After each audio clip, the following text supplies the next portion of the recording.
Nathan, start with last Sunday.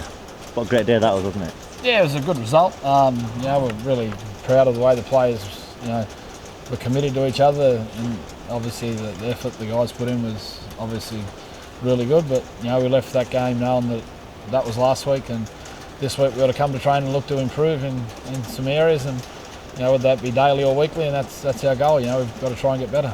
And I can only imagine after a win like that training's been absolutely buzzing. Everyone's been jumping around the place. Training's, the guys have been pretty good all year really, and the one thing that we've got to do is, as the players are, we've got to try to improve on each session. And last week was a good result, but since that game's finished, we've sort of all been focused on Widnes now. And injury-wise, I gather is there some good news looking forward to Sunday? Sorry? Is there some good news looking forward to Sunday, injury-wise? Well, we've got numbers of players that have returned to the squad this week, but we've also got a number of players that did a really good job last week. So, the headache this week is a lot different to the one we had, the week before. But I'm sure the decisions will get made which are in the best interest of the team, best interest of the individuals involved. But there's definitely got to be a fair amount of loyalty and reward for the guys that went out there and did the job last week. I've just spoken to Greg Eden there. He's one of the standout performers, wasn't he, at the fullback? Yeah, Greg's ticking over well. He's each week he's improving, and from game 1 to game 2 to the first competition game, he's looked at parts of his game that are going really well, and he's looked at parts of his game where he can improve, and he's generally improving, and that's the key, to keep his feet on the ground and obviously get confident and feel good about the stuff that he's doing well, but also not forget about the stuff that he knows he can improve on. And as is the case for any of these younger players, the more they play and the harder they work, and the more they look at pitch to themselves playing, the better they should get. And a couple of younger faces that came in the forwards, what people might not be that aware of, Adam Walker and Bobby Fairbank. There's sensational spots to Kevin Brown on Monday. He said that they were joking to call him Nathan Hindmarsh with Bobby Fairbank stats.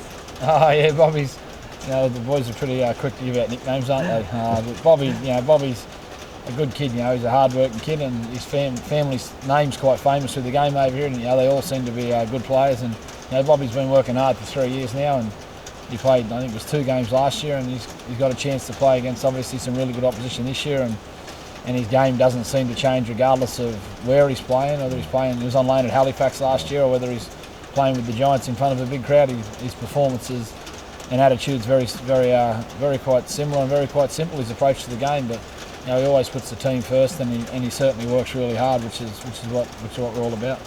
And Widnes then, what did you make of them? I guess you've seen their game against Wakefield this week.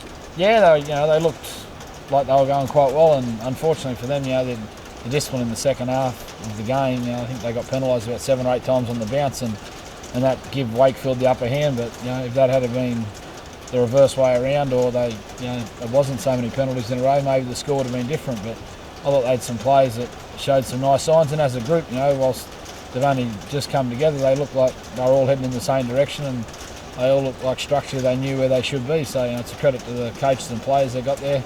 They seem like they're doing a good job, and it's a matter of time before they win the game. And it's for us, it's about us going out there and looking at what we did last week and building on that.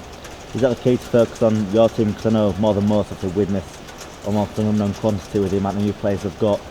Is it just completely you focusing on your boys? Have you given them much insight into Widnes? Oh, they've had a bit of a look at Widnes. We've had a basic look at them, and a lot of the players, they've seen around at different clubs, and it's definitely a different type of team to the one we played last week. But last week I think Widnes had 17 unloads, which with different blokes getting on the end of those unloads, it's hard to handle, and as I said, if Widnes, if not for the discipline in the second half, maybe everyone would have been singing Widnes' praises after the game, and I'm not sure if the score actually reflected the game. And at half time it did look like it may have been going to be a Widnes win first up, didn't it? And they've got some handy players, and they're going to get some good scalps during the year. For us, we just need to focus on building on what we did last week and treating Widnes with the respect they deserve. And they're a Super League team. They're there for a reason. That's because they're going to be a very formidable team. We know last year your record here at the Galfan was one of the best home records in the league. The record season ticket sales this year, hoping to get 10,000 this weekend against Widnes. It's going to be a big, isn't it, here with your home crowd here this season? It'll be great, yeah. You like to win wherever you play, and obviously your home ground's your home ground. And if we could get 10,000 people, well, that's obviously a great result for for the Giants. I've always said one of the greatest things people around here can do to help the chairman is actually come and watch the game, and if that sort of 5,000 or 6,000 loyal fan base can all bring one friend each, it would make the club grow.